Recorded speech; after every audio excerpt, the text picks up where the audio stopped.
ठीक है। अच्छा, तैयबा, मैं इसमें एक चीज ऐड करना चाहूंगी कि हमने ना ये देखिए, आप सारे लोगों ने, हिना जो कह रही है मैं बिल्कुल इससे एग्री करती हूँ कि ये ना हम सब के साथ ही प्रॉब्लम है, यानी इंसान का ये मसला है कि जब उसको किसी काम के लिए फोर्स कर दिया जाता है ना, फोर्स कर देते हैं, तो उस वक्त उसकी फीलिंग्स अच्छी नहीं होती हैं।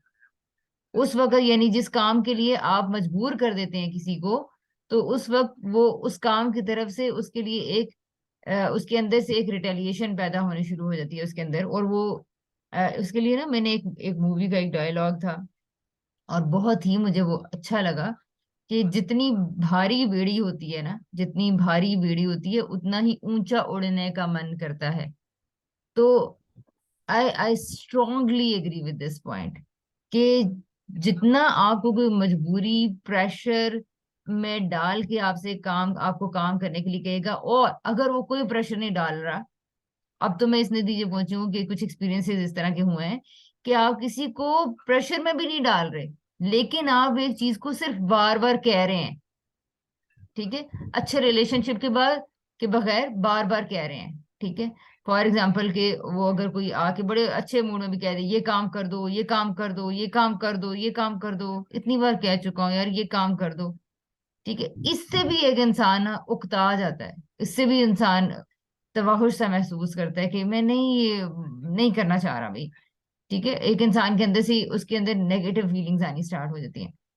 तो ये, अब और ये देखें कि यहाँ से आपको ये भी बात समझ में आएगी कि हमारे जो बच्चे हैं, जब उन्हें बार बार आते जाते होमवर्क कर लिया, होमवर्क कर लिया, और ये काम कर लिए जो तुम्हें कहा था, हाथ धो लिए, धो लिए, हाथ धो लिए, यानी हम कहते चले जाएंगे, कहते चले जाएंगे एक चीज, और फिर हम कहते हैं कि पता नहीं बच्चे ढीठ क्यों हो गए। तो कुछ ये जो आपकी फीलिंग है, यही उनके अंदर फीलिंग आनी स्टार्ट हो जाती है। एक तो ये बात है। अब दूसरे मसले की तरफ आते हैं, ये तो होगी वो चीज फिनोमेना के तौर पे हमने जो समझ ली है, ठीक है, कि जितना काम के लिए फोर्स किया जाता है उतना ही ज्यादा इंसान ये फील करता है कि यार भागे यहाँ से ना, ठीक है। अब आप ये कर सकती हैं कि कॉन्वर्सेशंस की, आपने तो तयबा गाइडलाइंस भी पढ़ी हैं, हम क्या बहुत ही सॉफ्टन वे में ये बात कन्वे कर सकते हैं दूसरे के साथ, ऐसा कुछ रास्ता निकल सकता है। अच्छा, ये मजे की बात ये है कि मुझे कोई कह भी नहीं रहा कि तुम ऐसा करो। और अच्छा। ये हो चुका है बहुत पहले, ये हाँ। इस तरह की चीजें हो के खत्म हो चुकी हैं। अब सिर्फ दिमाग पे वो असर रहा है कि अगर ना किया तो बाद में कोई बात हो जाएगी। यानी कि कोई भी मुझे नहीं, बल्कि बज़ाहिर ये कहा जा रहा है कि नहीं, कोई वो नहीं है, ना करो, और इस तरह की चीजें बज़ाहिर इनकार हो रहा है। लेकिन फिर भी मेरे दिमाग पे बहुत बड़ा प्रेशर है, क्योंकि इस तरह मैंने एक आध दफा किया भी है, तो फिर बाद में फिर मैं पूरी पछतावा ही रहा कि काश कि मैं कर देती तो सही था। मुझे था, एक दफा मैंने ऐसा किया था कि चले माह रमजान को ना सुकून से गुजारते हैं, कहीं कुछ भी नहीं इस तरह के तकल्लुफात में पड़ते हैं। तो हम्म। बाद में तो होता ही रहता है सारा कुछ। तो वो चीज हम्म। फिर मुश्किल ठीक में है। डाल देती हाँ, है। वो अब एक मुझे कोई हिस्ट्री है ना, हिस्ट्री है तो उसका हम एक शिकार हो गए उस चीज के। तो ये बिल्कुल ठीक है, लेकिन ना बस इसमें आप एक दो चीजें ट्राई कीजिए, वो बच्चे भी हो सकते हैं, बड़े भी हो सकते हैं, कि हमने हमने करना तो अल्टीमेटली अपने करीबी लोगों के साथ अच्छे ताल्लुकात कायम करना है, हम सब लोग चाहते हैं ना, बच्चे, स्पाउस, और फिर दीगर घर वाले, इनके साथ हम चाहते हैं हमारा अच्छा रिलेशनशिप बनना। तो ये अच्छा रिलेशनशिप बनाने का एक ही तरीका है, गुफ्तगू, अच्छी मौसर गुफ्तगू शुरू की जाए, ठीक है। और इसके बाद आप यकीन मानिए कि अगर हमें ये तरीके आ जाएं गुफ्तगू को इनिशिएट करने का, और किसी को थ्रेटन फील करवाए बगैर अच्छा, अच्छे तरीके से किसी के मुद्दे को समझने से आगाज किया जाए, कि मसलन अब अगर ये सवाल आप कर देंगे ना कि आप अफ्तारी क्यों भिजवाना चाहते हैं किसी से, तो ये तो थोड़ा गड़बड़ मुझे लगता है कर देगा। वो कहेंगे, वो इस सवाल का सीधा सीधा ये मतलब समझेंगे कि आप उनके काम को डिसोबे करना चाह रहे हैं, ठीक है, तो ये सवाल तो नहीं हो सकता। लेकिन कोई और ऐसा सवाल ढूंढा जाए, किया जाए, और या फिर इस सिचुएशन के मुतालिक ना किया जाए, बल्कि और कुछ चीजों के अंदर हम अच्छा ताल्लुक बना के, अच्छे सवालात, अच्छी कॉन्वर्सेशन जो किसी का इंटरेस्ट हो, वहां पे करने से हम ऐसी बातों की तरफ भी आ सकते हैं जो रोजमर्रा के मसाइल हमें परेशान कर रहे होते हैं। मेरे इसमें ये सजेशन होगी कि ट्रस्ट को है बहाल करने के लिए कोशिशें शुरू की जाए, ताकि गुफ्तगू ज्यादा बेहतर तरीके से हो और फिर हम अपनी इस तरह की बातें भी कन्वे कर सकें, फीलिंग्स कन्वे कर सकें। जी। इसमें मतलब हमें अपने आप पे थोड़ा वो समझने की जरूरत है खुद, अपने अंदर हम्म। कि खुद को ये जैसे मैं कह रही हूँ ना कि मैं अपनी नीयत को जो है ना सही सेट कर लूं, करना तो मैंने वैसे ही है, कि हम्म। वो मेरी नीयत जो है ना वो ठीक हो जाए, कि वो अल्लाह की रजा ही बन जाए, तो दूसरी हम्म। चीजें मेरे अंदर पीछे चली जाए। हाँ। अच्छा, बिल्कुल, ये बहुत वाकई तय्यबा अहम बात है। अच्छा तय्यबा, ये भी तो है ना कि जो नियत बनानी है वो सिर्फ कहने से थोड़ी बन जाएगी, वो तो आपकी कल्बी कैफियत, दिली कैफियत क्या है उसी से बनेगी। तो अब पहले ज़ाहिर है जब हम परेशान हो चुके हैं तो हम ये नहीं कह सकते यार भेजना तो है ही है, तो चलो अल्लाह की खातिर खुशी खुशी भेज देती हूँ। नहीं, खुशी खुशी तो भेज देंगे।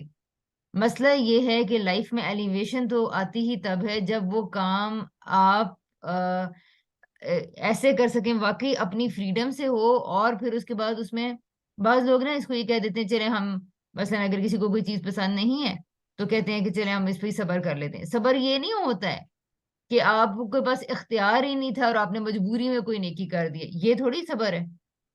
सब्र ये है कि आपके पास इख्तियार भी था और उसके बाद आपने ये चूज किए। ये बात, ये समझ पा रही है ये बात? जी। तो नियत बनाने का काम है तो बड़ा इम्पोर्टेंट है।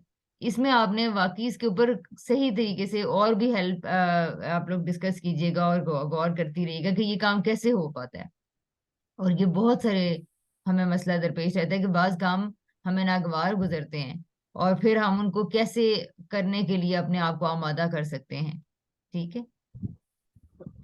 जी। अच्छा जी। जी आयशा। अस्सलाम वालेकुम। वालेकुम सलाम।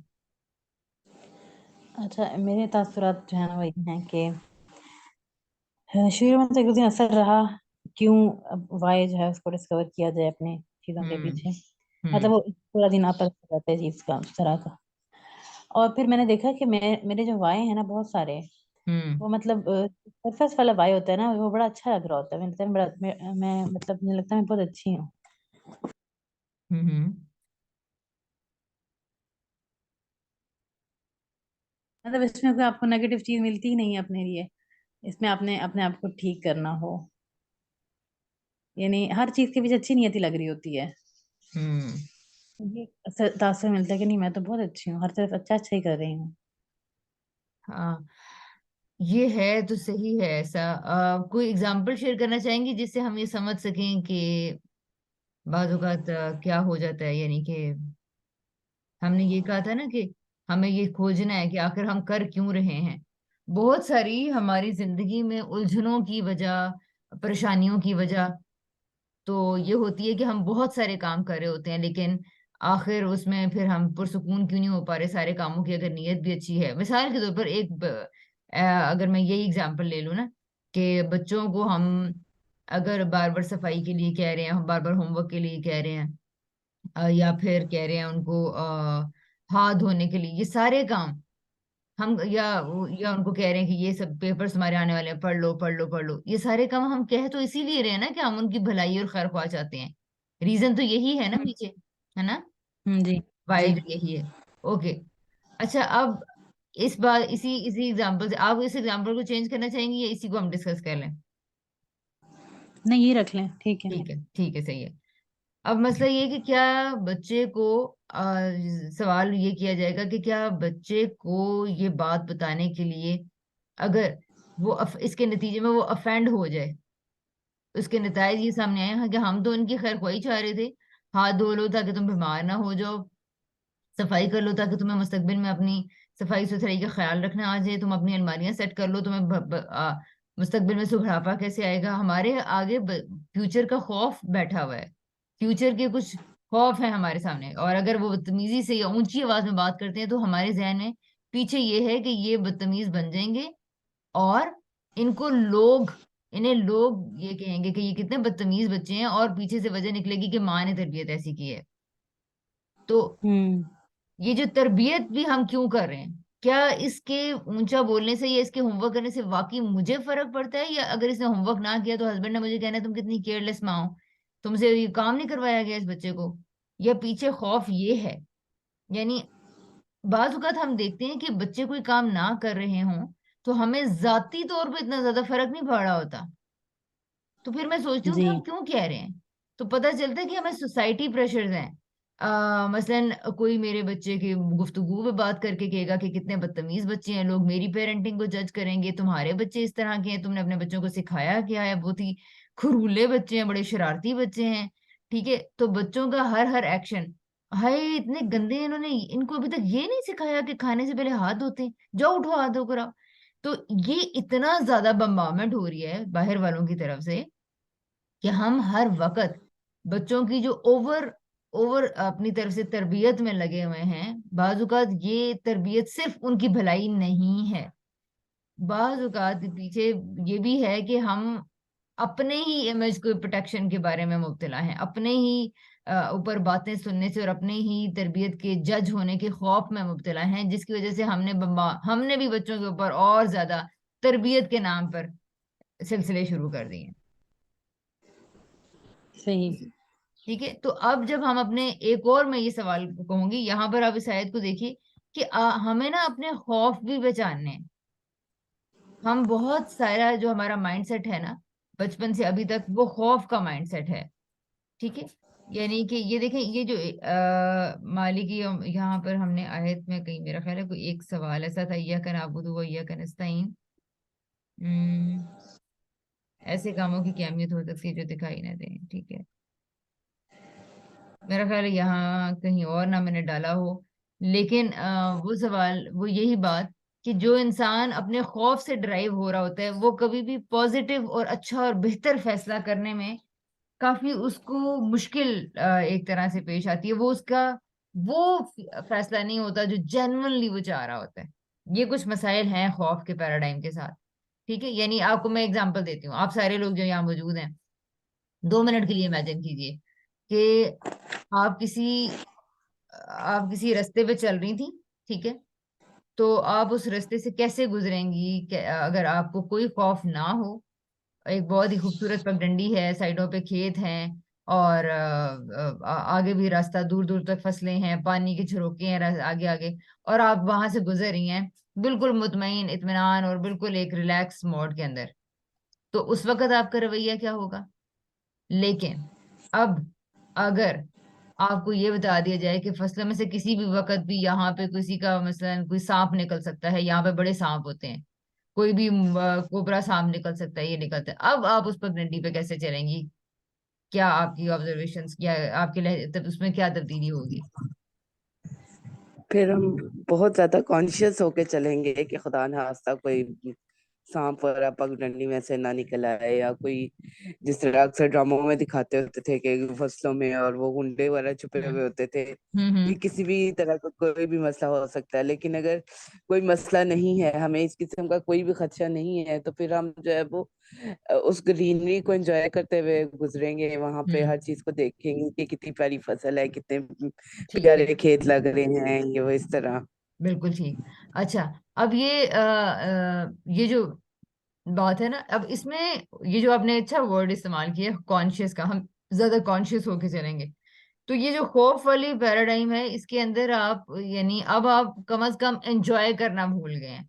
एक ये भी चीज हो रही है, कॉन्शियस होकर शायद फायदा तो आप अपने आप को दे देंगे, आप सांप से खुद को बचा पाएंगे, लेकिन साथ में एक नुकसान भी हुआ है। और नुकसान ये हुआ है कि अब मंजिल और आगे पीछे के मनाजिर को गौर करना, ऑब्जर्व करना, उसकी खूबसूरती को समझना, उसकी स्वीटनेस क्या थी, खुशबू कैसी आ रही थी, सीन्स कैसे थे। तो और इसके अलावा ये कि अगर आप किसी जगह पे स्लिप कर जाते हैं, कोई गलती होती है और उससे सीखते, ट्रायल एंड एरर से सीखते, अब ये सब कुछ नहीं हो सकता। अब खौफ इतना हावी है कि उसने आपको मिस्टेक करने से बचाया हुआ है, जिसकी वजह से मुसलसल आपके असाब तनाव में ही रहेंगे और आप परेशान ही रहेंगे। और इसके अलावा उस जर्नी की ब्यूटी कम से कम आपके जहन में नहीं रहेगी। हाँ, शायद बच तो आप पाएं, ये तो है, बच तो आप पाएं, इसकी भी कोई गारंटी नहीं है। यानी कि अमूमन मैं लोगों से बातचीत करती हूँ तो लोग कहते हैं कि हमारे बच्चे बाजू का शेयर करते हैं या वाइफ शेयर करती हैं कि जी हस्बैंड घर में आते हैं तो ये खौफ का समा होता है या खौफ फैल जाता है या लाइक इस तरह का कोई घर में इशू होता है कुछ लोगों के साथ। तो उसमें क्या होता है कि अब वो काम सही भी हो रहा है तो वो गलत होने लग जाएंगे। खौफ की वजह से ये नुकसान भी बाजुकात होता है कि अब आप ठीक काम भी नहीं कर पा रहे जो पहले आप बिल्कुल नॉर्मल कर रहे थे। ये क्या है? वही यानी खौफ अब आपसे आपकी सलाहियतें और आपकी प्रोडक्टिविटीज को छीन लेता है। ठीक है। तो ये हमने इस बात को समझना है कि ये जो खौफ के फ्यूचर ऐसे अंदेशे हैं और ऐसे खौफ हैं जिनको हम जानते नहीं होते हैं। ठीक है। और खुदा के इवन रास्ते पे चलने के लिए भी हमें बहुत देखना है कि पहले क्या पहले ही हमें खौफ में मुब्तला रहना चाहिए या पहले मोहब्बत के बाद खौफ को भी इंट्रोड्यूस करवाना चाहिए। इस तरह की कुछ चीजें सोची देखी जा सकती हैं। ठीक है। तो अच्छा आयशा, ये जी आयशा, सॉरी आपकी बात नहीं पूरी हुई अभी। बस आप कर लें। यही मैं कहना चाह रही थी। तो हमें इस सिलसिले में बड़ा देखने की जरूरत है और अपने लिए भी यानी मैं खुद अपनी जात के साथ जिस तरह मामला करूं, मुझे अपने आप को भी खौफ से निकालना है और मुझे अपने बच्चों की तरबियत में भी उनको इस खौफ में लाहिक होने से बचाना है। और अगर आप टीचर हैं, अगर आप ऑफिस की इंचार्ज हैं, तो हर जगह पर ये चीज को अप्लाई करना या अप्लाई करने में नजर रखनी चाहिए। ठीक है। उसके बाद आपको अपना वाई ढूंढने के पीछे कुछ और भी रीजंस और भी कुछ बातें पता चलेंगी। ये जो हमें अपनी नीयत अच्छी लग रही है ना इतनी कि मैं तरबियत करना चाहती हूँ, इसके पीछे भी एक वाई छुपा हुआ है। तो थोड़ा और डिग करना है अपनी हिस्ट्री को। क्योंकि मैंने ये कहा था ना कि इंसान को एक दफा आप अब जर्नलिंग करेंगी तो आपको शायद सिर्फ एक ही वजह पता चले। आहिस्ता आहिस्ता करती रहेंगी तो पता चलेगा कि अच्छा इसके भी पीछे कोई वजह थी। वहां तक हम नहीं पहुंच पाते। तो हमें अपनी नीयतें सारी बहुत अच्छी अच्छी लग रही होती हैं, ये मैं इसलिए करना चाह रही हूँ, तिलावत में इसलिए करना चाह रही हूँ। नहीं, तिलावत बहुत सारे लोग तरावी आजकल पढ़ रहे हैं और वो कह तो रहे हैं कि हमें जी अच्छा फील होता है। लेकिन कुछ सिचुएशंस का मैंने एनालिसिस किया तो पता चला कि या डिस्कशन वगैरह की तो पता चला कि बाज लोग इसलिए तरावी पढ़ रहे थे कि नहीं पढ़ने जाएंगे तो लोग क्या कहेंगे। मस्जिद में कुछ कुलीग्स आते हैं यार, वहां सारे आते हैं, फिर मैं ना जाऊं तो कैसा लगेगा, फॉर एग्जाम्पल। या फिर ये कि अगर तरावी भी ना पढ़ी तो फिर तो मैं मुसलमान ही नहीं रहूंगा, फिर और मैंने क्या करना है, तिलावत पहले ही नहीं करते, सोचते समझते पहले ही नहीं है, तो फिर तरावी से भी जाएंगे। यानी इस तरह की भी चीजें। काम तो बड़ा अच्छा हो रहा है देखने में, लेकिन पीछे कुछ और भी इस तरह के फैक्टर्स हैं जो आपको ये करवाने पे मजबूर कर रहे हैं और वो आपकी कोर विलिंगनेस नहीं है और में। अब आयो भाई साहब, बताइए क्या कहना कहेंगी। अच्छा मेरे ज़हन में 2 बातें थी। एक तो ये तरावी के हवाले से बात मेरे ज़हन में आ रही थी कि वो जो हदीस है ना, मन कामा रमज़ाना ईमाना व एहतिसाबा। जी। हाँ, ये वाली जो है ना, ये बंदे को ना मोटिवेट करती है कि ना क़याम किया जाए रमज़ान में। और ना उसमें फिर हम ये बात तो भूल जाते हैं रमज़ान रोज़े में भी और क़याम में भी हम्म। कि करने का मकसद क्या था। बस हम्म। हम वो हदीस को एक रख लेते हैं कि जैसे वो उसमें कहा गया है कि उसके गुनाह माफ हो जाएंगे, तो बस हमारे गुनाह माफ हो जाएंगे। ये हम्म। ख्याल होता है। अच्छा, इसमें यानी आयशा, इसका इसमें बड़ी एक गलतफहमी है। सॉरी मैंने आपको इंटरप्ट कर दिया। जी आप फरमाएं पहले। नहीं, बस बात तो यही थी असल में जो मैंने कह दी है। हम्म। अब मैं ये कहना यानी कि चाहूंगी कि ये हालात होते हैं हमारे। इस हदीस का हर मतलब जगह जो तर्जमा हुआ हुआ है ना हमारे सामने, उर्दू में अगर आप इस हम्म हदीस को देखें तो हर जगह ये हुआ है कि जिसने ईमान के लिए और सवाब के लिए रोजे रखे तो उसको उसके लिए क्या होगा कि अगले पिछले गुनाह माफ कर दिए जाएंगे। तो चंद साल पहले मुझे किसी स्टूडेंट ने ये शेयर किया कि आप ये कह रही हैं, ये देखें। तो मैंने कहा कि ये इसका तर्जमा जितनी जगहों पे भी आप देख रही हैं, ये तर्जमा ऐसे मेरे ख्याल में नहीं है। आप इसके अरबी के वर्ड्स पे गौर करें। ईमान व एहतसाबन है, एहतसाब। ठीक है। हम्म अब हमने अगर ये तर्जमा ठीक किया होता और इसको, क्योंकि एहतसाब समझ में नहीं आ सकता इतनी आसानी के साथ लोगों को, तो अमूमन दीनी उलमा भी बस ये कर देते हैं कि जी अवाम को समझ में आने वाली बातें करना स्टार्ट कर देते हैं, हालांकि जिससे असल मकसद बाजूकत कहीं रुक ही जाता है। हालांकि एहतसाब का भी आगे जाके देखा जाए तो पर्पस तो अजर ही होगा या सवाब ही होगा। लेकिन बहुत फर्क है इन दो बातों के अंदर। तो मैंने कहा आप इसको हर जगह पे आप वहां से ले रही हैं जहां आप इसका उर्दू में तर्जमा, टेक्स्ट कहीं नहीं है। और एहतसाब इस चीज को कहते हैं कि मसलन मैंने इय्याका नअबुदु व इय्याका नस्तईन पढ़ी है और अब मैं रुक गई हूँ, मुझे कौन से चैलेंजेस दरपेश हैं। ओहो, मैंने बच्चों को डांट दिया था, मैंने ऊंचा चिल्ला दिया था, मैंने किसी को सटायर कर दिया था, मुझसे ये वाला मसला नहीं हल हो पा रहा, ये जो मुश्किल मेरे ऊपर आई हुई है, मुझे इसमें कुछ समझ में नहीं आ रहा कि मैं क्या करूं, कोई रास्ता मेरे सामने नहीं है, एक बंदा मुझे कोई रास्ता बता रहा है, दूसरा बंदा मुझे कोई रास्ता बता रहा है, यहाँ मेरी क्या गलती थी, क्यों मुझे रास्ता नहीं दिख रहा। ये है वो वजह, वो जगह जहां पर मुझे अब मैं ये कहूँ कि अच्छा ये मुश्किल मेरी कैसे हल होगी। तो अल्लाह ताला आपके सामने हूँ, तो अब आप ये मैं ये सारा क्या कर रही हूँ, मैं नफिल में खड़ी हूँ और अपने पूरे दिन पे रिफ्लेक्ट कर रही हूँ, सोच रही हूँ कि मुझे मुश्किलात क्या हैं। अच्छा, फिर जहन में आएगा कि किसके सामने खड़ी हूँ। अच्छा, वो तो अर्रहमान और रहीम है, मालिकी यौमिद्दीन भी है और रब्बुल आलमीन भी है। तो तेरे पास इख्तियारात इतने ज्यादा हैं कि तेरी और बंदगी, और मैं इतनी कमजोर भी हूँ कि तेरी बंदगी पे फॉर एग्जाम्पल मजबूर हूँ। तो फिर आप मेरी इसमें मदद कीजिए, मुझे अब किस में मदद चाहिए, ये वाली मुश्किल हल करने में मदद चाहिए। मुझे इस पर्सन के साथ बात करने में मुश्किल हुई थी, ये मेरी मदद कीजिए। दूसरे मेरे मौकफ को समझ नहीं पा रहे, इसमें मुझे मुश्किल चाहिए। मेरा टाइम मुझसे मैनेज नहीं हो पा रहा, मैं इस मुश्किल में फंसी हूँ, इसमें मुझे मदद चाहिए। ये है वो मकामात नस्ताइन। अगर हम इस तरह नवाफिल अदा कर लें ना, 2 नवाफिल भी अदा कर लें, 4 भी कर लें, तो ये है वो ईमान और एहतसाब के साथ। और ईमान क्या है कि मैं किसी की बंदी हूँ, किसी रब हम्म के सामने किसी वजह से खड़ी हूँ।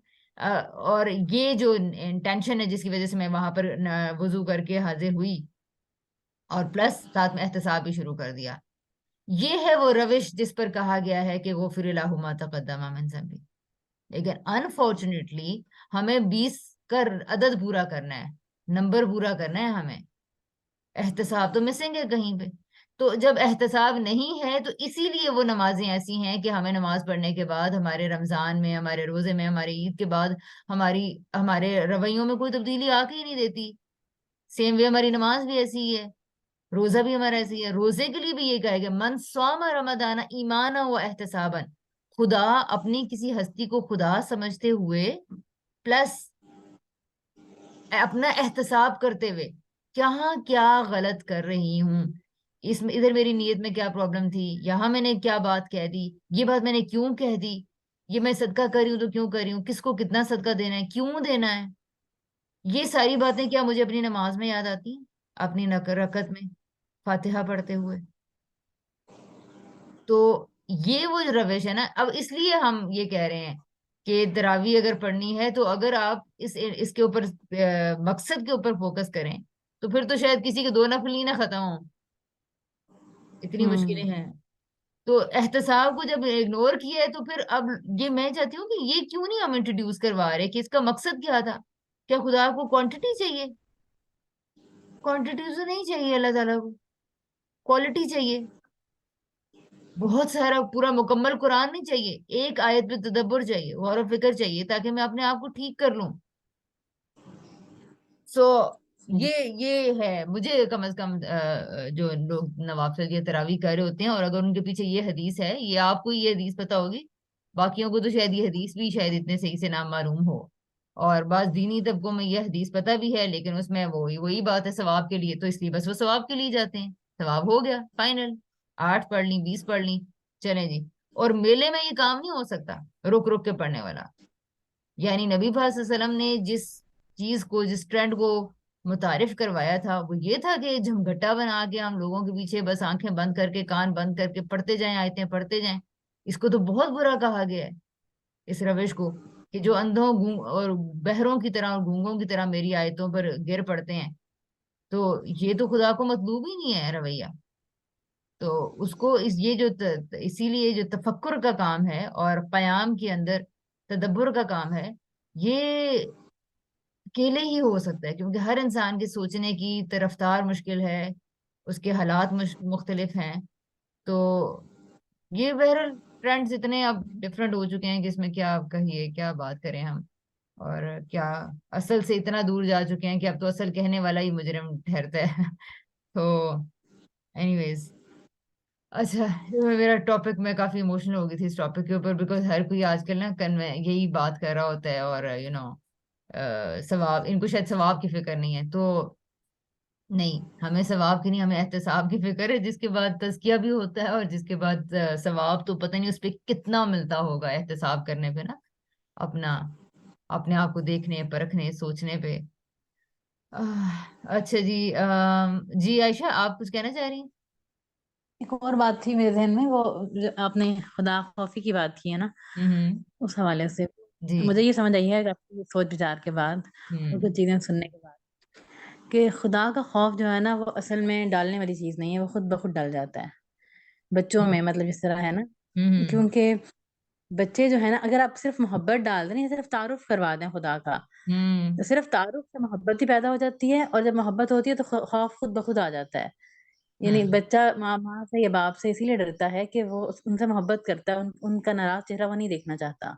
हम्म। तो खौफ कोई डरने वाली चीज मेरा मुझे नहीं लगता कि है। जी। जी। इसमें कुछ और भी बातें हैं, लेकिन मेरा ख्याल है कि वो शायद सब पता नहीं सब लोग इस क्वेश्चन को समझ पा रहे हैं कि नहीं, कि हमें क्या अल्लाह ताला के खौफ से मुतारिफ करवाना चाहिए बच्चों को। तो अब ये जो खुदा खौफी जो है, ये अल्लाह ताला का खौफ वो खौफ नहीं है जो एक अजदहा से, एक सांप से, एक रूड और सख्त किस्म के इंसान से पैदा होता है। असल में ये भी बड़ा मसला है ना। तो हम क्या करते हैं कि अल्लाह ताला तुम्हें जहन्नम में डाल देंगे, अल्लाह ताला तुमसे ये हो जाएंगे, और चूंकि बच्चा अभी फिजिकल फिनोमेना कोई नहीं पूरी तरह समझ में पाता, तो वो एब्स्ट्रैक्ट फिनोमेना को क्या समझेगा। तो जहाँ उस जगह पे, उस मुकाम पर जब हम बच्चों को ये कह देते हैं कि अल्लाह ताला तुम्हें ये कर देंगे, तो सबसे पहले होता क्या है कि एक बच्चा अल्लाह ताला का एक इमेजिनरी इमेज बनाता है। उसको किसी बड़े से, आम तौर पर जब बच्चों का मैंने इमेज पूछा है, इवन बड़ों के भी जहनों में जो आ रहा होता है, तसव्वुर खुदा का आ रहा होता है बचपन की इस पेरेंटिंग स्टाइल की वजह से, जो खौफ की तरफ से होता है। तो उसमें वो एक बड़े से बुत की तरह का, एक बड़ी सी किसी और कोई उन्होंने तो अपने जहन में, मतलब मैं ये बच्चों की बात बता रही हूँ कि उनके जहन में कोई बड़ा सा जिन होता है, नाउजुबिल्ला। लेकिन अब जाहिर है ये गलती बच्चे की तो नहीं है कि जो उसकी, ये मैं आपको बता रही हूँ जो बच्चे ने इमेजिन किया हुआ होता है। अगर आप उससे पूछें कि तुम्हारे जहन में क्या खुदा का तस्वर आता है, तो बच्चे बाजू का अपनी, जब बहुत प्रोटेक्टेड फील करते हैं तो अपनी साइड शेयर करते हैं। मजे की बात ये है कि अगर वो ये किसी किसी को ही शायद बताएं, वो हर किसी को बताएं भी ना ये बात कि हम क्या सोचते हैं, क्योंकि इतना प्रेशर होता है खुदा के हवाले से। तो अगर, क्योंकि अगर अब इसमें बड़े अगर उनको बताएंगे तो बड़े भी क्या बताएंगे। बड़ों के पास तो खुद राइट इन्फॉर्मेशन नहीं है कि खुदा किस तरह की हस्ती है, उसके क्या इख्तियारात है, उसकी क्या डोमेन्स हैं। हमारे यहाँ भी जो खुदा का तस्वर है बरसगीर पाको है ने, वो बस इंसानों से थोड़ी सी बड़ी सी किस्म है, जो थोड़ा सा मस्ती ज्यादा वाला है, जो तो कुछ, लेकिन एट्रीब्यूट्स हमने भी इंसानों वाले ही रखे हुए हैं। कुछ दो तो खुश हो जाता है, इसीलिए हम सदका इसलिए करते हैं कि अल्लाह खुश होता है, राइट। अगर नहीं देंगे तो अल्लाह नाराज होता है, इस बात से अल्लाह नाराज होता है। यानी हमने एट्रीब्यूट्स खुदा को भी इंसान अपने से थोड़े से बड़े एक बेहतर इंसान के दिए हुए हैं। हमारा तो अपना खुदा का तस्वर इतना ज्यादा अ, छोटा सा और बेमानी से किस्म का है, तो हम बच्चों को क्या देंगे तस्वर। अच्छा, अब उसमें क्या होता है कि ये इमेजिनेशन होती है बच्चों के नजदीक खुदा की। प्लस क्या होता है, प्लस ये होता है कि वो बार बार नाराज भी हो रहा है जी। तो अब बच्चे तो खुदा से ग्रज रख के बैठे हुए होते हैं अपने अंदर। ये मैं आपको बच्चों के अंदर की फीलिंग्स बता रही हूँ, और ये शायद इतना आसान ना हो कि बच्चे आप लोगों को ये बातें बताएं, क्योंकि बच्चे किसी भी बड़े से इतना कंफर्टेबल फील ही नहीं करते हैं कि वो उसके सामने इस तरह की बातें कर सकें, क्योंकि हम लोग बच्चों को बार बार जज कर रहे होते हैं और फौरन बीच में बोल पड़ते हैं और बातें करना शुरू कर देते हैं कि तुम ये, हाय ऐसे नहीं कहते अल्लाह के बारे में, हाय ऐसे नहीं कहते। तो इसकी वजह से बच्चा बताता भी नहीं है कि मैं क्या फील कर रहा हूँ और किस तरह की चीज। ठीक है। तो ये खुदा का खौफ नहीं था जो कि किसी शेर से होता है, किसी सांप से होता है, किसी जालिम इंसान से होता है। खुदा का जो खौफ है, वो बेसिकली मोहब्बत से फूटा हुआ है। यानी मुझे आपसे शदीद मोहब्बत है किसी से, और अब मुझे मुझे उसको राजी करना है, मुझे उसे मुतमईन करना है, मुझे उसकी पसंद के काम करने हैं, क्योंकि वो मुझसे वो भी, उसकी भी मोहब्बत क्यों, इसलिए कि वो मुझसे इतनी ज्यादा मोहब्बत करता है कि हर वक्त मेरी भलाई में और मेरी खैर ख्वाही में मुब्तला है। और इसलिए क्योंकि मुझसे इतनी मोहब्बत करता है और मेरे बगैर कहे लाखों करोड़ों उसने मेरे ऊपर नेमतें कर रखी हैं, तो अब मैं भी ये चाहना ये, लेकिन मैं एक एडल्ट के लिए बात कर रही हूँ, फिर भी मैं बच्चों के लिए बात नहीं कर रही। तो ये अडल्ट्स को यानी हमें ही माओ को पहले क्लियर होना चाहिए, बापों को पहले क्लियर होना चाहिए। तो इतनी उसकी मोहब्बत है कि वो लाखों करोड़ों ब्लेसिंग्स में मुझे रखे हुए है। तो अब मैं इस मोहब्बत से मेरे अंदर ये जज्बा फूटता है, हे कहीं वो नाराज ना हो जाए। ये है वो खौफ। तो ये वो खौफ नहीं है जो पहले इंट्रोड्यूस करवा दिया कि वो नाराज हो जाएगा। मेरा इसमें शदीद इख्तिलाफ है बातों को समझने की वजह से, जो वो लोग जो कि खौफ को प्रोजेक्ट करते हैं, खौफ के प्रोपेगेंट हैं कि जी नहीं ये ये दिलाया जाएगा, ये दिलाया जाएगा। तो आमतौर पर कभी हम समझ नहीं पाते कि ये इसको एनालाइज तो करें कि खौफ क्यों, आखिर क्यों बताना चाह रहे हैं, क्या कहना चाह रहे हैं खौफ के जरिए हम बच्चों को, और ये वो। तो और बच्चों को क्या ये देने की चीज है भी है कि नहीं, इवन जबकि बड़ों को भी नहीं ये बात पता चल रही। ठीक है। तो इसलिए बच्चों को एक ही है बात खत्म आती है, बस गुनाह होगा, हर काम रुकवाने के लिए गुनाह होगा। गुनाह कौन देता है? अल्लाह ताला देता है। बस हर डिबेट खत्म, रिफ्लेक्टिव थिंकिंग का खात्मा हो गया है। बड़े होके हम चाहते हैं जी एनालाइजर बने, थिंकर बने, फलां बने। नहीं, आज जिस तरह हम बच्चों की तरबियत कर रहे हैं उसके बाद वो ऐसा कुछ नहीं बन सकते, बिकॉज हमने जगह जगह उनके बातों के ऊपर उनके डिबेट्स के रास्ते ही बंद कर दिए हैं। ओके जी। तो ये था जी तसव्वुर खुदा के खौफ के हवाले से और मोहब्बत के हवाले से। अच्छा आगे चलते हैं। अब ये है कि देखिए जिसके पास खुदा का ये तसव्वुर मौजूद है, आप सोचें कि वो किस तरह मांगेगा। इय्याक नअबुदु व इय्याक नस्तईन उसके मुंह से कैसे निकलेगा? ठीक है। और वो इहदिना सिरातल मुस्तकीम किस तरह मांगेगा? वो चाहेगा ना कि इतना ब्लेसिंग्स देने वाला, इतना केयर करने वाला, इतना खैर ख्वाह, हर सिचुएशन के अंदर मेरी पाक बेहतरी जिसको मतलूब है तो फिर उसी से क्यों ना रास्ते मांगे हम, उसी को क्यों ना कहें कि सीधी और सच्ची राह दिखा। लेकिन इसके लिए जाहिर है कुछ चीजें होती हैं जो हमें देखनी है कि क्या हम सीधे रास्ते की खातिर कुर्बानी देने के लिए तैयार भी हैं। अच्छा अब मैं आप ये स्लाइड हमारी होगी थी, या मैंने इसको कुछ कहा था ना कि मेरा ख्याल है कि हम फातिहा खत्म करेंगे। मैं कह रही हूँ मैं अगला टॉपिक अगर इंट्रोड्यूस करवा दूं, शायद हमारी ये क्लास और होगी ना रमजान में नेक्स्ट।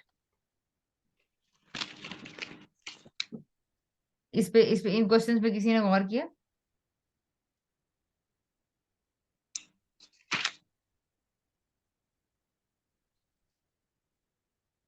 जी कोई?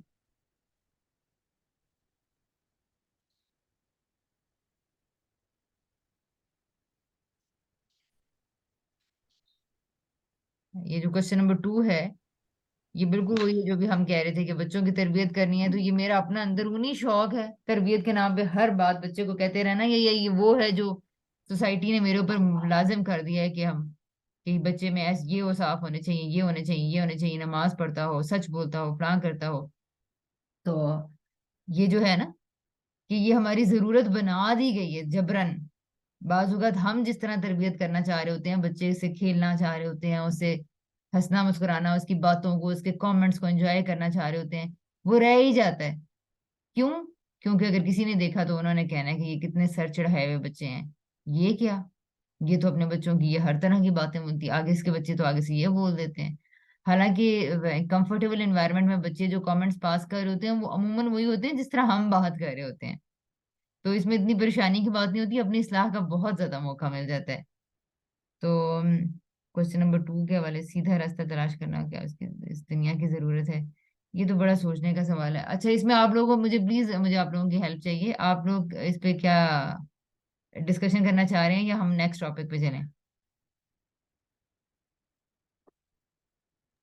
जी अस्सलाम वालेकुम। आपने कहा था इसके ऊपर डिस्कस करेंगे, टाइम चाहिए ना, तो फिर ठीक आज करना चाहिए। ठीक है, सही है। चलें आप लोग फिर बताइए कि सीधा रास्ता, क्वेश्चन नंबर 3 पे आ जाते हैं। सीधा रास्ता तलाश करना क्या इस दुनिया की जरूरत है?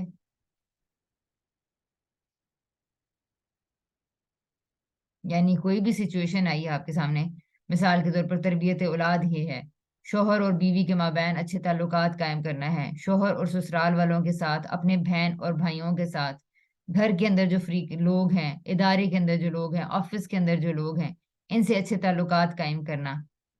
इनमें हर वक्त झूठ बोलने का इम्कान है, गीबत का, हसद का, राइवलरीज आ सकती हैं। मैं किसी से ग्रज में जा सकती हूँ, या होते हैं हम कभी ससुराली रिश्तेदारों से, कभी सबऑर्डिनेट से, कभी कोई और नेबर से कुछ भी। तो अब मुझे ये बताइए कि इम्कान तो है कि हम किसी भी वक्त यहाँ पे गलत हो जाएं, तो इसका मतलब है हमें सीधा रास्ते की तो जरूरत है। क्यों सीधा रास्ता मैं क्यों मांगू भाई इन सारे सिचुएशंस के अंदर? जी, मोज़मा का हैंड रेज हुआ था, तैयबा का हुआ था, जैनब हैं। जी, जी कहिए आप लोग।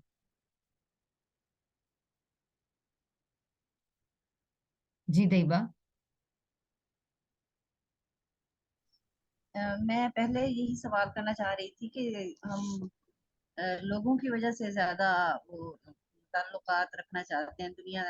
अगर गौर किया जाए तो अगर हम कहने को तो ये कहेंगे कि नहीं, हमें सीधा रास्ता, हमने आखिरत अपनी बनानी है, लेकिन अगर गौर किया जाए तो ज्यादातर यही होता है कि हम दुनिया में अपने आप को जो है ना सेव रखने के लिए और ताल्लुकात बनाना चाहते हैं। अभी मैं यही आपसे सवाल करना चाह रही थी, फिर मैंने कहा काफी टाइम हो गया, तो यानी कि किसी ने तारीफ भेजी और साथ ही मुझे कहा कि फिर मुझे बताइएगा कि कैसी बनी है, यानी कि इस अच्छा। चीज की उन्होंने पाबंदी एक तरह की लगा दी। लेकिन घर में ना काफी एतराजात हुए और अब मैं मुश्किल में पड़ गई ना कि अब जाहिर है उन्होंने पूछना है या मुझे अखलाकन बताना, जब उन्होंने मुझे पहले कहा तो बताना चाहिए। लेकिन जाहिर है फिर मैं वो सच नहीं बोलूंगी, मतलब एक तो वैसे भी मुनासिब नहीं है, दूसरा यानी कि अगर मैं ये कहूँगी कि हाँ सब बहुत अच्छी थी तो इतना काफी नहीं होगा, मुझे अलग अलग उनको बताना यानी कि वो चाहेंगे कि मुझे बताया जाए कि क्या कैसे।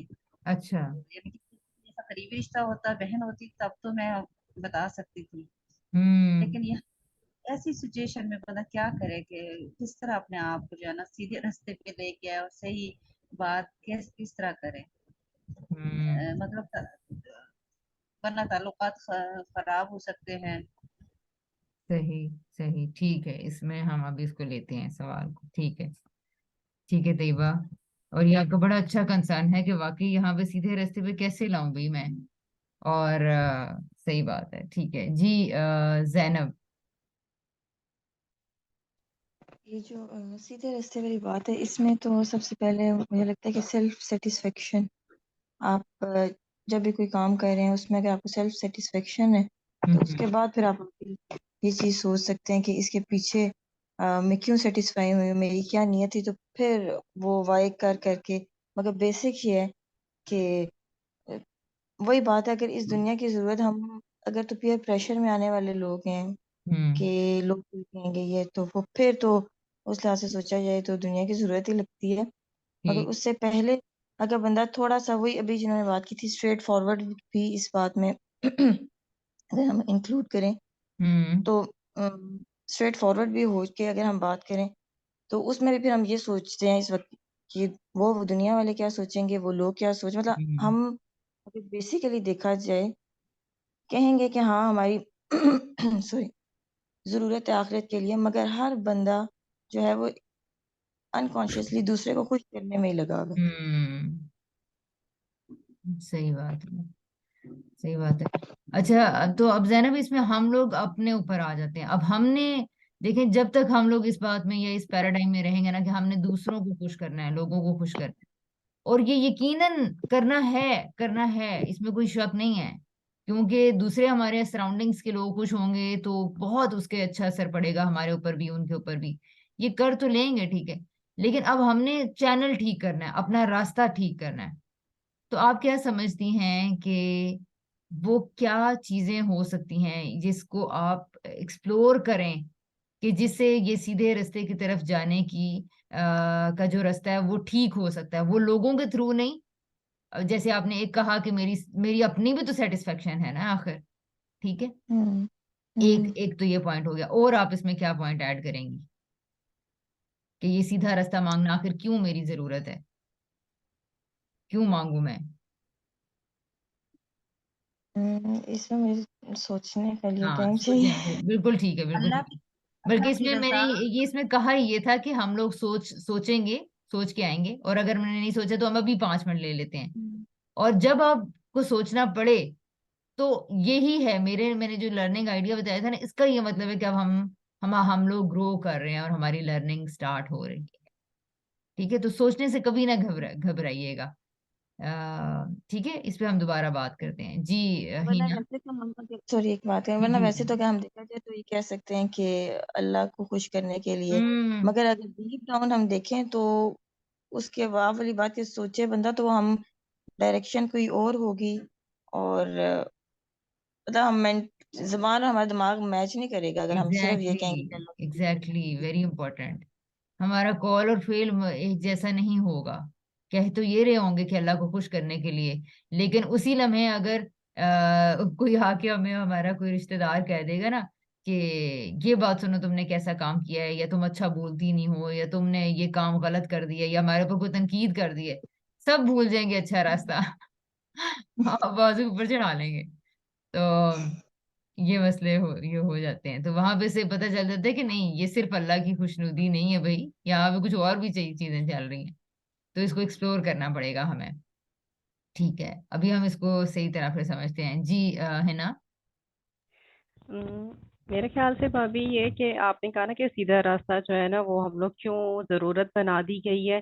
अम, हाँ जी, अगर हम अपने आप को बेहतर करना चाहते हैं, अगर मैं अपनी सिस्टर्स की मिसाल या अपनी लूँ, हम्म शुमाइला जैसे कोई भी हमारे में कन्वे बात करनी हो तो हम लोग कन्वे करते हैं। तो उसमें ये होता है कि भी हम जब तंग होते हैं ना तब हमें ज्यादा जरूरत होती है कि हम जो है ना वो सीधे रास्ते पे चलें कि शायद जो है ना हमें सही पॉइंट पे हम पहुंच सके, क्योंकि नेगेटिव थिंकिंग इंसान को खुद तंग कर रही होती है।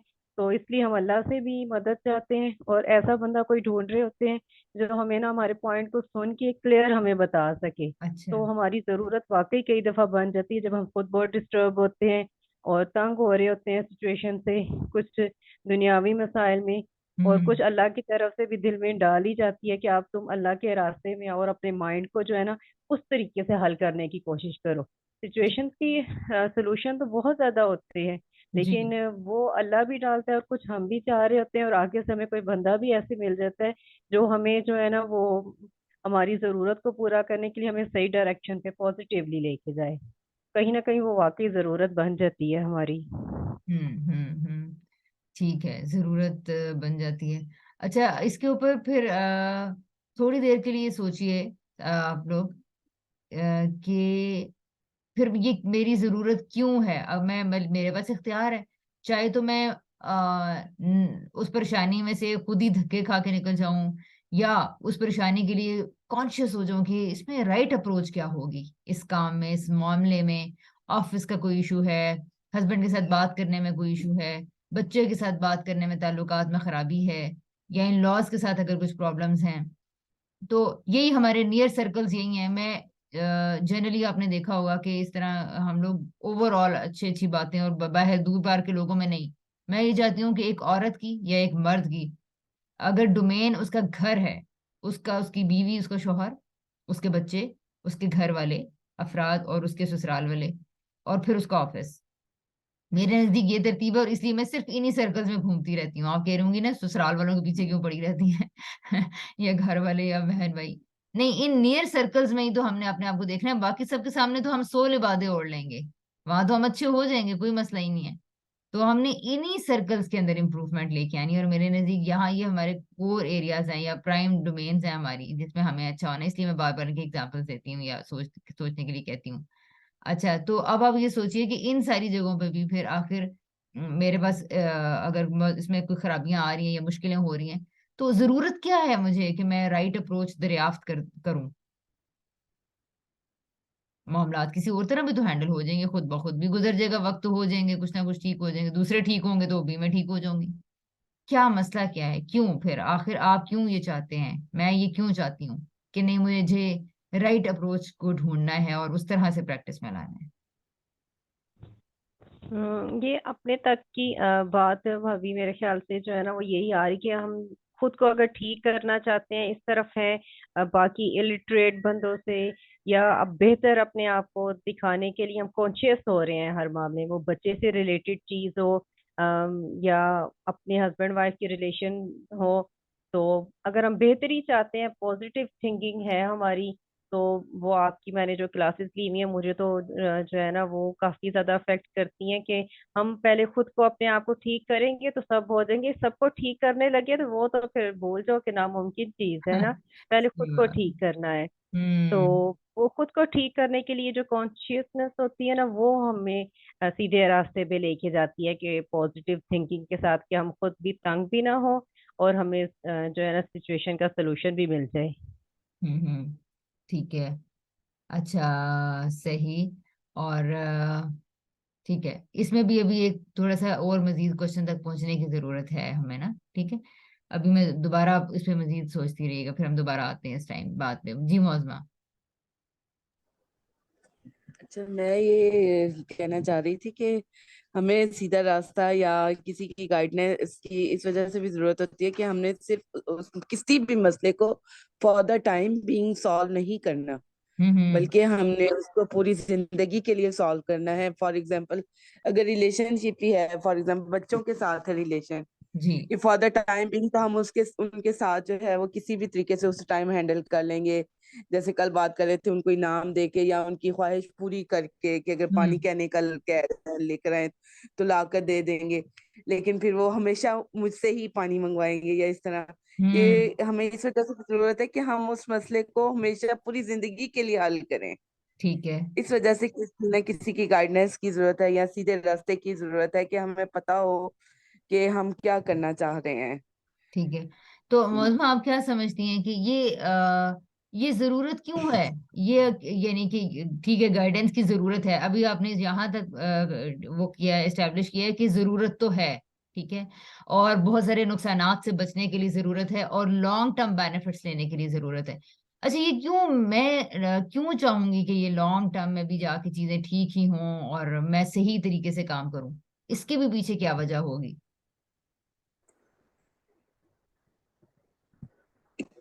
क्योंकि इसलिए कि अल्लाह ताला ने जैसे कि ये है कि ये जिंदगी जो है वो एक इम्तिहान है, ठीक है। ठीक है। तो क्यों ना हम इस इम्तिहान को जो है वो सुरखरू होकर इसमें कामयाब हों, ठीक। बजाय इसके कि हम गलत काम करें, कि पीछे किसी की गिबत करें। कि उससे अच्छा नहीं है कि उसमें जो भी बुराई है उसके सामने हम बयान कर दें, ठीक है।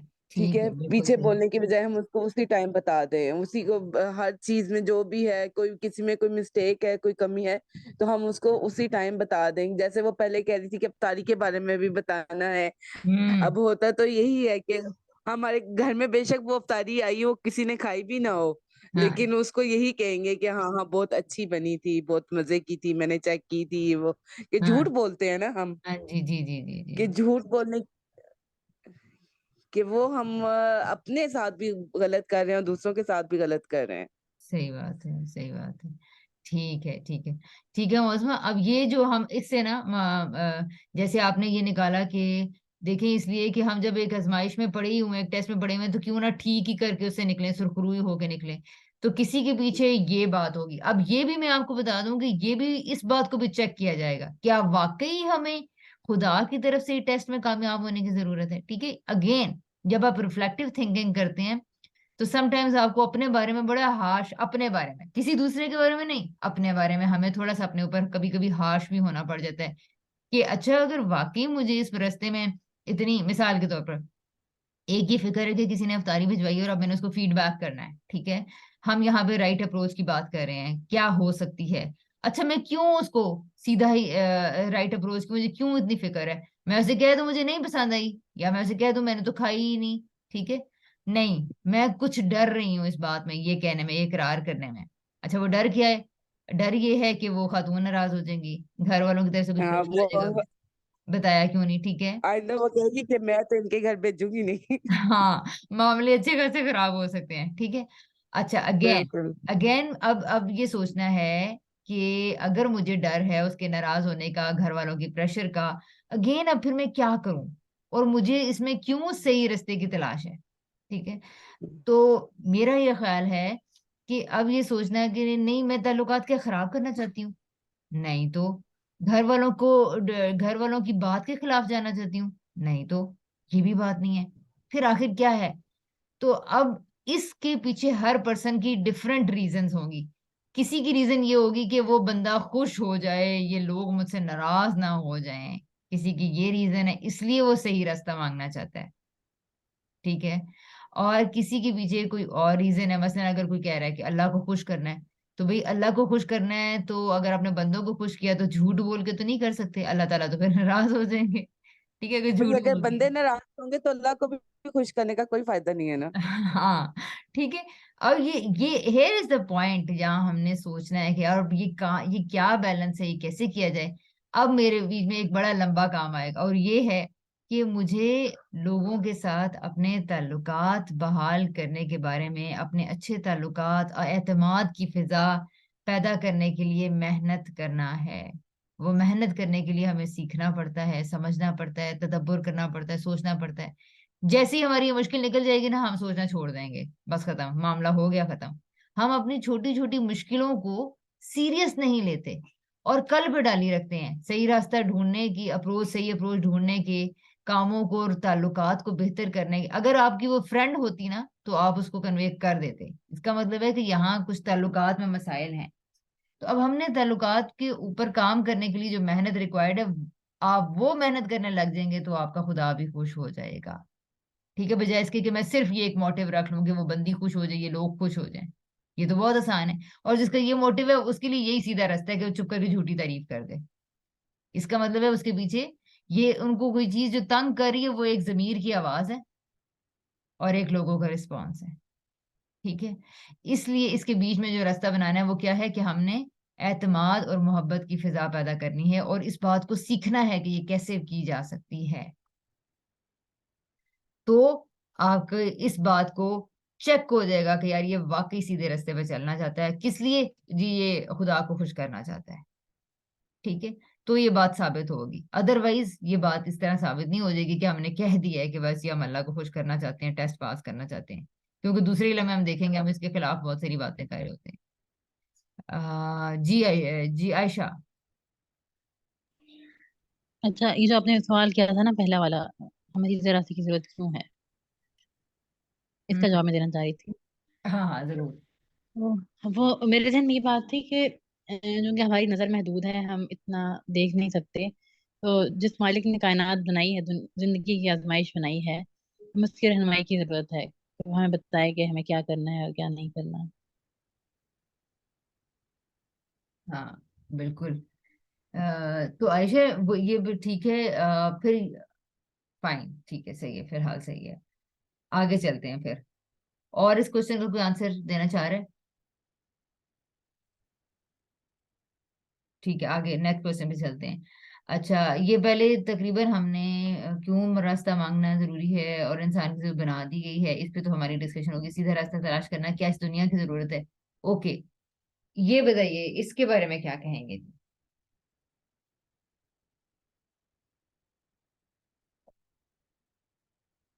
या ये सिर्फ आखिरत की जरूरत है?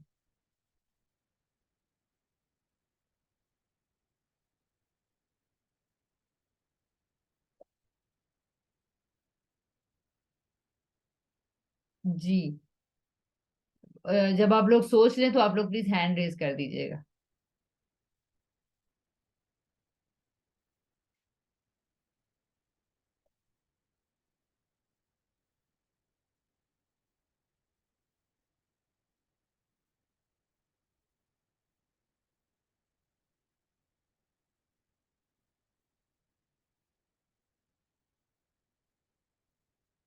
मामा, इसके पीछे भी तो पैनल लगा है। हाँ, इसके पीछे पैनल लगा है। तो जी। जी तैयबा।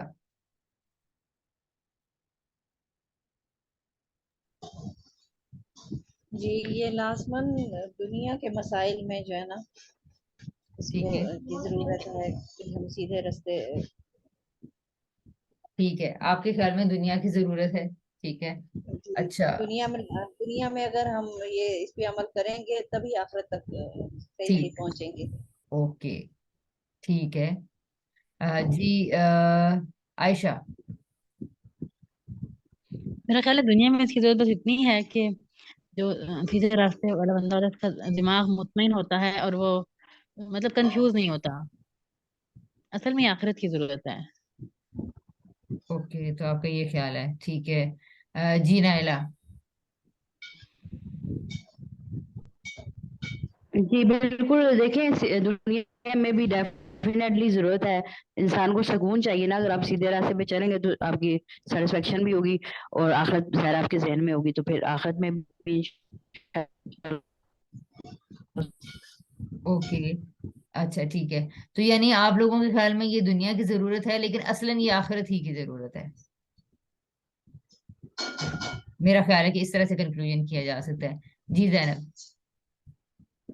वैसे अगर इस तरह देखा जाए तो फिर तो हर चीज ही हमारी आखिरत की जरूरत है। हम आए ही दुनिया में इसीलिए कि हम आखिरत में हमने जवाब देना। हम्म। तो जो भी हम कर रहे हैं, हम्म। मतलब मैंने ये पॉइंट ये शेयर करना था कि अगर इस तरह देखा जाए तो जर्नल, हम ये क्या, जर्नल ही हमारा आंसर यही है जी। कि हम जो कर रहे हैं वो आखिरत के लिए कर रहे हैं। मगर इस सवाल को थोड़ा सा आप मुझे और हाँ हाँ बिल्कुल। क्लियर करते हैं, क्योंकि उस ठीक तरह है। मुझे ना समझ नहीं आ रहा कि क्या जवाब। ठीक है। अच्छा, तो देखें जैनब, मिसाल के तौर पर हमने जो से वो करना है, बच्चे का स्कूल में एडमिशन करवाना है, या हमने कोई नौकरी हासिल करनी है, किसी जॉब के लिए अप्लाई करना है, ठीक है। तो अब वहां पे फॉर एग्जांपल आपके मामू हैं जो पोस्ट पे अप्लाई करते हैं, ठीक है।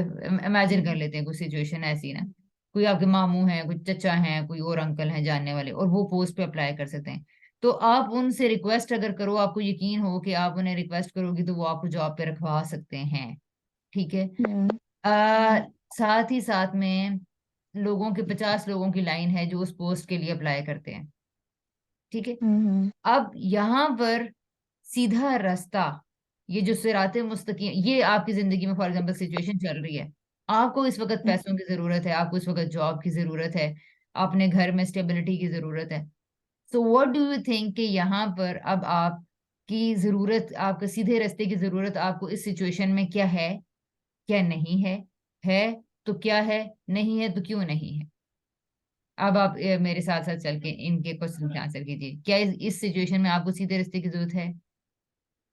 सीधे रास्ते की जरूरत तो हर सिचुएशन में होगी। वो अब यही बात है ना कि यहाँ पे हम वो हो जाए, अम, थोड़ा अपने बारे में अगर सोचना शुरू कर दें तो फिर हम कहेंगे कि नहीं जरूरत। अच्छा ठीक है। अच्छा तो बताओ अब यहाँ पे क्या फिर क्या ऐसे इस सिचुएशन में आप क्या करेंगी? आप एक कॉल पे जो उनसे वो कह सकती हैं उनको कि जी मुझे जॉब पे रखें क्योंकि मेरी जरूरत है इस वक्त, मुझे चाहिए अपनी फाइनेंसेस में हेल्प। अब आप क्या करेंगी? इसमें वही बात है कि सबसे पहले अपने अल्लाह के ऊपर यकीन और फिर अपने ऊपर यकीन। अगर पर्सनल एक्सपीरियंस से अगर देखा जाए, हम्म। तो उसमें बड़ी चीजें सोच में आती हैं। और बंदा ये भी साथ अगर सोचा, मतलब अगर रीसेंट और पर्सनल एक्सपीरियंस ये देखा जाए कि खुद भी मुझे जरूरत है, और साथ ये भी सोच आती है कि और भी इस जो लाइन में लोग खड़े हैं उनमें से पता नहीं कितने डिजर्विंग है। ठीक। तो फिर बंदा कहता है कि जिस तरह हो रहा है उस तरह होने तो बजाय से किसी एक्सटर्नल को बंदा सिर्फ अपने लिए कह के इन्वॉल्व करे, छोड़ दे। जो हक में बेहतर होगा, जो चीज़ हमें मिलनी है वो कोई बंदा भी हमसे छीन नहीं सकता। ठीक है। ठीक है। तो वो हमें एक तो मिल के अप्रोच रहेगी। ये है, तो एक अप्रोच ये होगी, ठीक है। अच्छा, एक और भी अप्रोच होगी, वो ये होगी कि यार जब मेरे मामू जानने वाले हैं या जो भी हैं, तो इससे फायदा उठाओ। आधी दुनिया तो हमें यही कहती है, देखो ढूंढो कोई है, कोई सिफारिश वाला कोई बंदा है तो देखो जरा जे रख सके थे किसी नाल गल करो जी, कोई ਤੁਹਾਨੂੰ सिफारिश वाला मिल जाए। इस तरह फैमिली के सारे मेंबर्स तो इसी तरह बात कर रहे होते हैं, कोई ढूंढने, कोई लिंक ढूंढो जी, कोई लिंक ढूंढो, लिंक के बगैर तो आजकल काम होते नहीं है, ऐसे कह रहे होते हैं ना लोग, बिल्कुल। है ना। मगर पर्सनली जब भी मेरे सामने ये बात हुई है तो मुझे बहुत गिल्ट होता है कि हम तो मतलब अगर हम उस जगह पे हैं कि चलो हमारे रिसोर्सेज हैं और हम किसी से कह सकते हैं, सही। तो अगर वो चीज़ अगर मिल भी जाए ना, तो हम्म। एक मतलब गिल्ट। अब सिंपल से एग्जांपल, अगर हम 9th 10th के अगर उसे देखा जाए तो प्रैक्टिकल से लगा सकते हैं हम। हाँ जब बिल्कुल। प्रैक्टिकल्स दे रहे होते, मैं खुद जब प्रैक्टिकल्स दे रही थी तो उस टाइम पे हम्म। यही था कि किसी के जानने वाले थे। प्रैक्टिकल्स में ये काम बहुत होता है बहुत कि किसी ज्यादा। के चलने वाले हैं, तो बस प्रैक्टिकल्स का काम उसका हो जाएगा। तो ये चीज बड़ी गिल्ट में आपको डाल देती है कि यार सब आप इकट्ठे बैठे हुए हैं, एक जगह पे हैं, आपका मकसद एक है, तो एक एक्सटर्नल आके आप फोर्स आपको जो है भी मतलब सही मतलब पता नहीं आप समझ रहे हैं कि नहीं, मतलब गिल्ट ही रहता है उस चीज का सही फिर। बात नहीं, मैं बिल्कुल इसको अंडरस्टैंड कर रही हूँ। और ये है, लेकिन ये गिल्ट हर किसी को नहीं होगा जैनब, ये किसी को होगा किसी को नहीं होगा। इस वक्त आधे लोग तो इस बात में एंजॉय करते रहेंगे और इस बात पे खुश होंगे कि उनका कोई जानने वाला है, वो फ्लेक्स भी करते रहेंगे और इस बात पे वो मुतमईन भी होंगे, खुश भी होंगे कि हमें देखें जी हमारा ये काम तो यूं हो गया, फट से हो गया। फॉर एग्जाम्पल हॉस्पिटल में चेकअप के लिए जाते हैं और अगर हम जो उनसे 20 लोगों की लाइन लगी हुई है और अगर मुझे फौरन मेरे जो के जानने वाले वहां पे लोग हैं रिसेप्शन पे, तो मुझे क्या करेंगे, फौरन अंदर ले जाया जाएगा। तो आम तौर पर हम इस बात पे खुश नहीं होते हैं। पाकिस्तान में ये चीज बड़ी खुशी की बात ही समझी जाती है कि हमारे लिंक्स हैं और हमें प्रोटोकॉल दिया, लिंक से फौरन मेरा काम हो गया, लिंक से फौरन जी उसने मेरा काम पहले कर दिया। हम तो ये सोचते ही नहीं कि 50 लोगों का हक मार के हमने ये काम हासिल किया है। ठीक है, हमें प्रोटोकॉल भी अच्छा लग रहा होता है और नंबर मिलना, मफादात मिलना, गेन्स हासिल करना, ये हमारे लिए बड़ी फायदे की चीजें होती हैं, यह हासिल हमें हो रही होती हैं। तो अब ये जो आप कह रही हो ना कि गिल्ट होता है, ये गिल्ट की रीजन आखिर क्या है? अब आप देख रही हो कि इतने सारे लोगों का हक मारा गया, आप ये कह रही हैं कि इतने सारे लोगों डिजर्विंग लोगों का वो है। यहाँ पर अगेन क्या आप समझती हैं कि इस गिल्ट को कैसे खत्म किया जाए? हाँ, अब बड़े लेवल पे तो पता नहीं कैसे, मगर अपने लेवल पे बंदा ये कह देता है कि इस चीज से मुझे आप दूर रखें, मतलब जिस तरह हो रहा है, मतलब मेरे साथ कोई एक्सटर्नल पावर या एक्सटर्नल फोर्स एक्स्ट्रा या ना हो कि ठीक है। मेरी कोई सिफारिश की जा रही हो। ये ठीक कि है। बंदा उस टाइम पे ये कह दे कि मैं जिसा बाकी जो लोग हैं उनके साथ ही अप्लाई कर रही हूँ या उसके साथ ही मेरा जो होगा, आप हम्म। में से कोई अपनी इनपुट या कोई हाँ हाँ, मेहरबानी ना हाँ, करें। अपनी फेवर्स हमें ना दें इतनी, हाँ। ठीक है। अच्छा, अब इसके बाद ये होगा कि अगर हम यहाँ तक सारे लोग पहुंच जाते हैं ना अपनी अपनी लाइफ में, अपनी इस बात को प्रिंसिपली अगर हम एक्सेप्ट करते हैं कि नहीं यार, मुझे 50 लोगों में से मैं पता नहीं वो कौन ज्यादा डिजर्विंग है, तो ऐसा हो सकता है कि वाकई उन 50 लोगों में कोई भी उस सीट के लिए डिजर्व ना करता और आप ही डिजर्व करती हो। तो उस सूरत में हम्म हमें इस बात से घबराना नहीं है। यहाँ पर जो सीधा रास्ता तलाश करने की हिकमत है या सीधा रास्ता तलाश करने की जुस्तजू है, वो ये है कि हम भी अपने आप को उस प्रोसेस में डाल दें, उस क्यू के अंदर हम भी खड़े हो जाएं। ठीक है, नंबर वन। और अगर मैं डिजर्विंग नहीं हूं, तो फिर यहाँ पे सीधा रास्ता तलाश करने की बात ये है कि यार मुझे फिर मेहनत करके खुद को डिजर्विंग बनाना है, या फिर हम्म जो मेरा पोटेंशियल है फिर मुझे वहां अप्लाई करना चाहिए। लेकिन होता हम्म क्या है कि हम लोग सिर्फ मसलों को हल करने की नीयत से देख रहे होते हैं। मसला हल हो जाए, नौकरी या मिल जाए या नौकरी पता चल जाए कि यहाँ पे नहीं हो सकती, नहीं, ये सिर्फ दो अप्रोचेस नहीं होती, सीधे रास्ते की हर जगह पे जरूरत होती है। ये एक मैंने स्लाइड कहीं डाली हुई थी, उसमें एक पिक्चर मैं दिखाती हूँ आपको, ये देखें, हाँ, कि जो आप टर्न लेंगे ना, यहाँ से आप यहाँ चले गए हैं, पॉइंटर ऑन करती हूँ,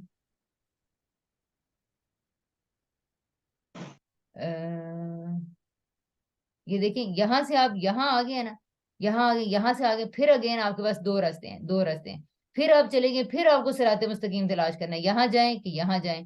फिर आप यहाँ पर आए, फिर आपको देखना पड़, तो हर दो जगहों के बाद, हर अगर सिराते मुस्तकीम किसी को चाहिए ना, तो वो हर थोड़ी देर के बाद जरूरत है हमारी, हर थोड़ी देर के बाद हमें ये देखना पड़ेगा कि अब क्या करना है। यानी सोच को बेदार रखना इतना जरूरी है, या रिफ्लेक्टिव होना एक इंसान का, कि हर लम्हे, हर लम्हे। तो जब हमारी ये अप्रोच आ जाती है ना, प्रिंसिपली हम इस बात को एक्सेप्ट कर लेते हैं, जिस तरह आपने कहा कि गिल्ट होता है, तो गिल्ट से बचना है तो क्यों बचना है? गिल्ट भी तो असल में हमें इसलिए हो रहा होता है कि जो हमारे अंदर खैर और शर रखी गई है, उसकी जंग बर्पा होती है, कि मेरे अंदर की खैर कह रही होती है कि मुझे इस तरह से रिस्पॉन्ड करना चाहिए, और मेरे अंदर जो शर की पहचान रखी गई है, तो मुझे साफ पता चल रहा होता है कि मैं किसी का हक मार रही हूँ।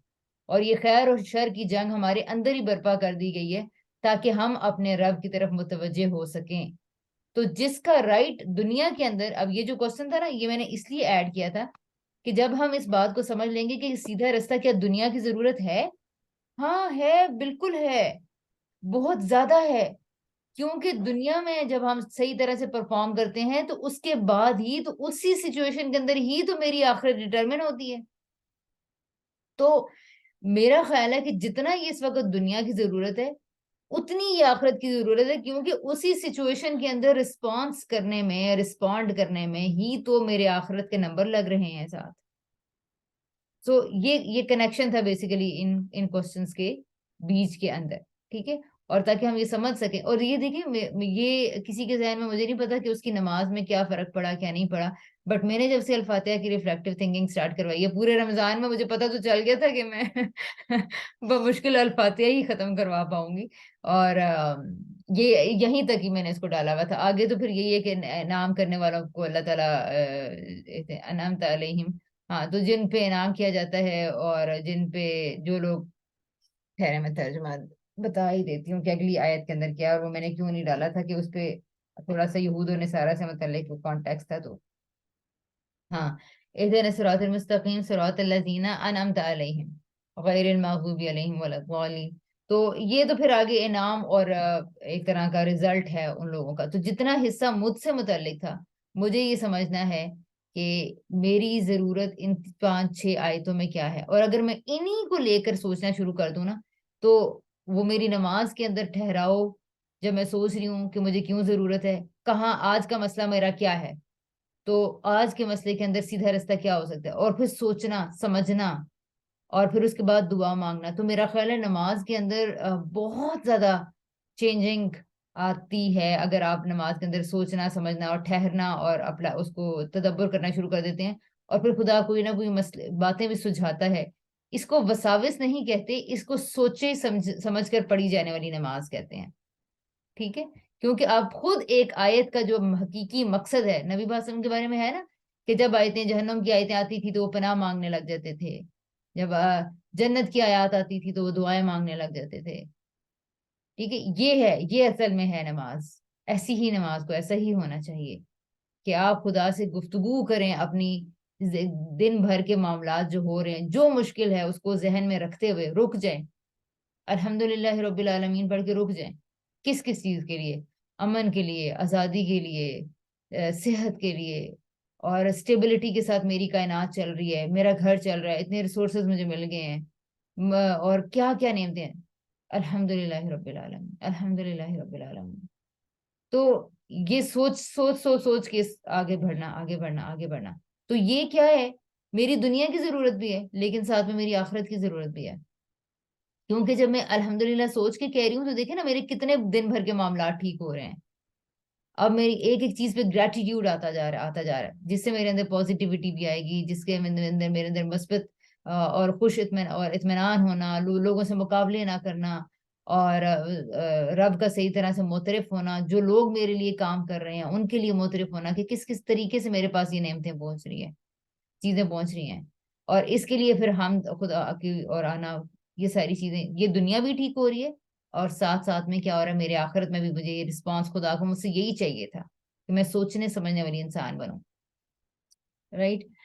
अच्छा जी, तो ये पॉइंट आप लोग क्या समझते हैं, कुछ इसमें क्लियर हुआ है, क्लैरिटी हुई है मजीद?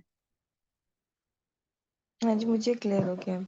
सही सही, ठीक है, ओके जी। तो बस ये यहीं तक था आज, हमारी अल-फातिहा फिर मुकम्मल होगी और इसके बाद हम इंशाल्लाह एक हमारी क्लास मेरा ख्याल है और होगी, और वो है कॉन्शियसनेस के ऊपर, कि हम अगर से बातें, सही बातें सीखना चाहते हैं तो अच्छी बातें सुनने का अमल या प्रोसेस कब फायदा दे सकता है। ये बहुत अहम बात है। हम समझते हैं कि जब भी कोई अच्छी बात कही जा रही है तो वो शायद लोगों को फायदा देती है, कैसा नहीं है। अच्छी बातें हर किसी को फायदा नहीं देती, एक खास सिफत है जो हम अपने अंदर पैदा करें तो फिर वो होती है। और ये मेरा ख्याल है मैं आपको रिफ्लेक्टिव थिंकिंग के थ्रू ही करवाऊंगी, यानी आप लोग उसको बकायदा प्रैक्टिस करेंगे और खुद नतीजे तक पहुंचेंगे इंशाल्लाह, तो फिर वो हम लर्निंग करेंगे उसके ऊपर। और जी कोई कुछ कहना चाह रहा है?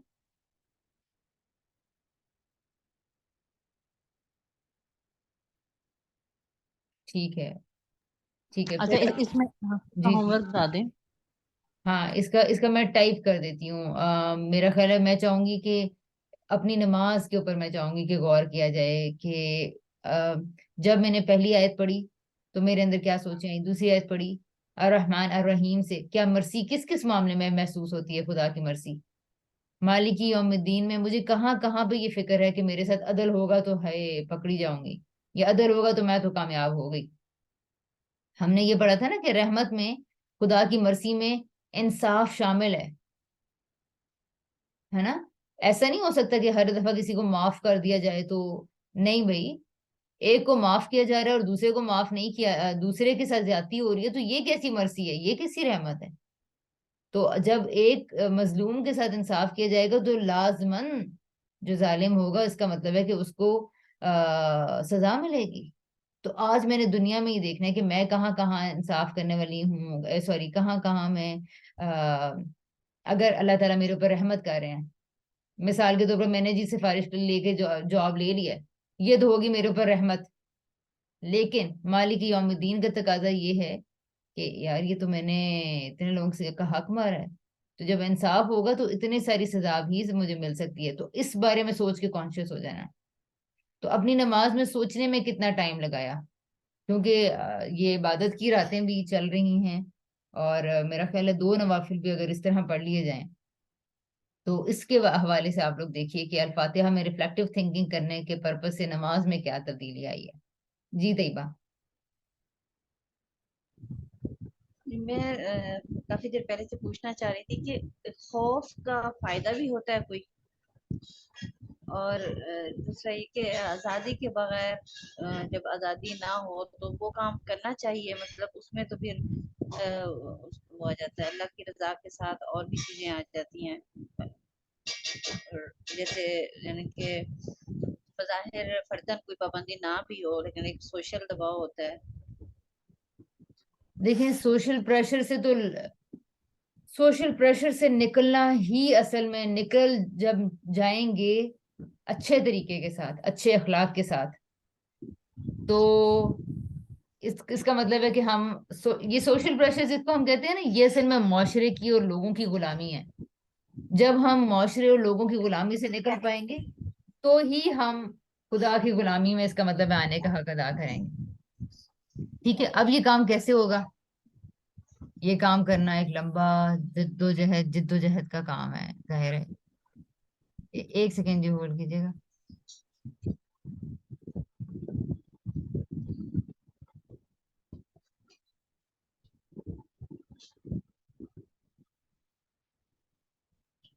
अच्छा, तो बाकी रह गया हाँ, इसका मैं ये कही थी कि ये सोशल प्रेशर्स का नाम ये है। देखे ना, लोग बहुत अच्छे से डिफेंड करते हैं, देखे सोशल प्रेशर्स भी तो होते हैं, माशरे को नाराज नहीं किया जा सकता, फाइन, मैं मानती हूँ माशरा हमारी जरूरत है।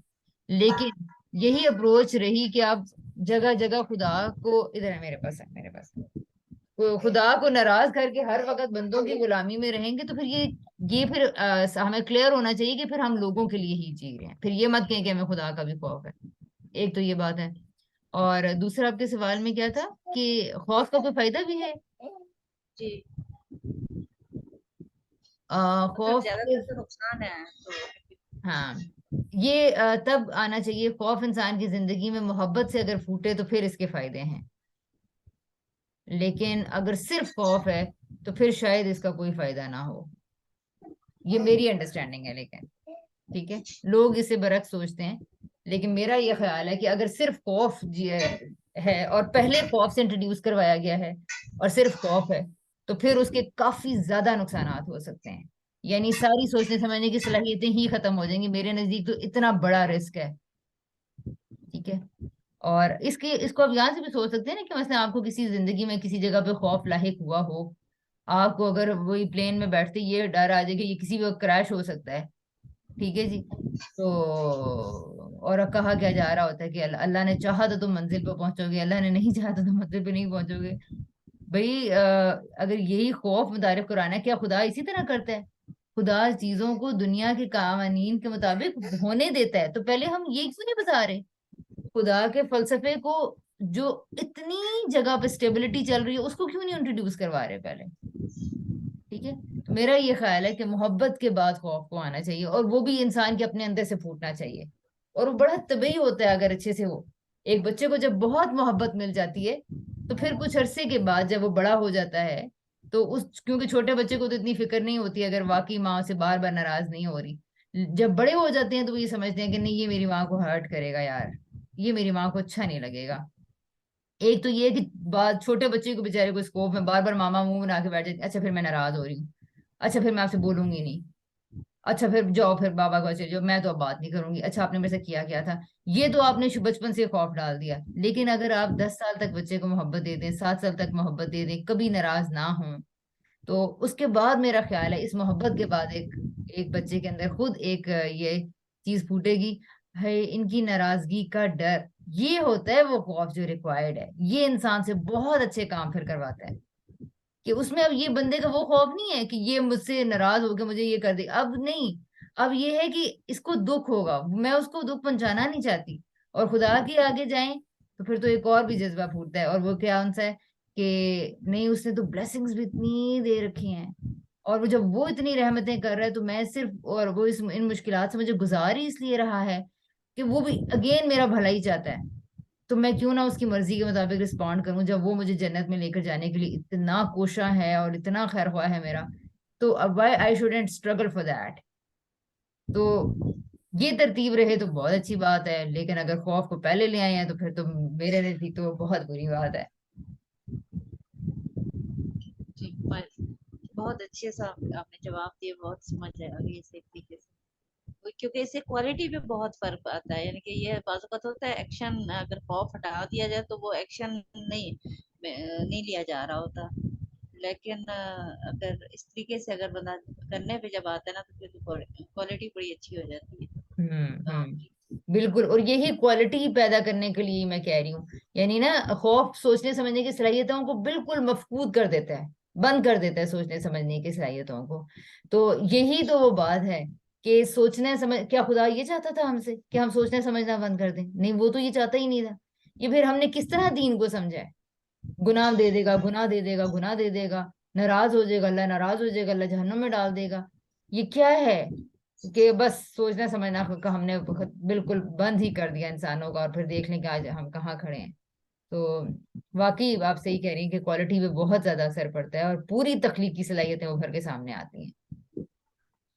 ओके जी, ठीक है जी। बहुत आप सब लोगों शुक्रिया। की पार्टिसिपेशन भरपूर रही आज माशाल्लाह। अगले हम इंशाल्लाह, मेरा ख्याल है एक लास्ट ही थर्सडे आएगा, उसमें फिर हम लोग एक टॉपिक करेंगे, और अल्लाह करे वो अच्छा हो जाए, तो मुझे लगता है कि रमजान के बाद हम इस सोचने समझने की सलाहियत से फायदा उठा सकेंगे इंशाल्लाह।